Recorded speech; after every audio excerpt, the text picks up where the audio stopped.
Does that mean that you'll be voting in this election? Yeah. Then let me ask you a personal question. I'm assuming you're going to vote for Donald Trump. If you are going to vote for Donald Trump, what are the reasons beyond those that we've discussed that you intend to do so? It's a secret ballot for a reason. I mean, I think it's very important that our decisions in the ballot are not public, because ultimately the stakes in American politics have become extraordinarily high.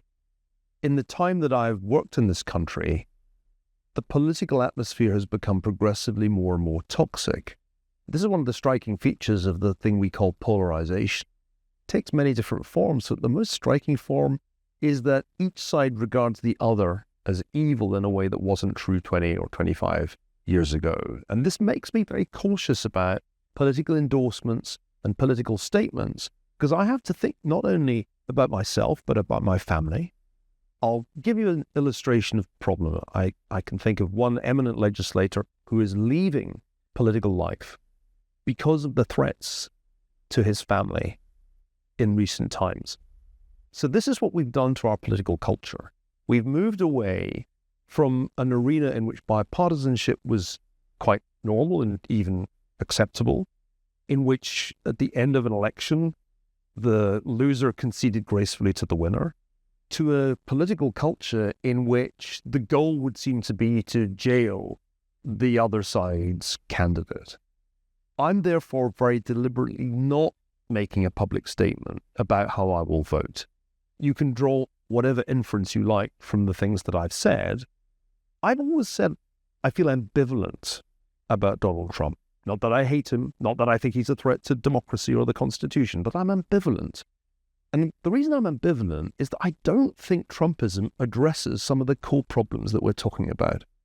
I wish there were a presidential candidate who leveled with the American people and said, look, our international position is vulnerable, and it will get worse if we don't make concerted effort to reestablish deterrence. That's not going to be a free lunch. We're going to have to increase the defense budget relative to GDP.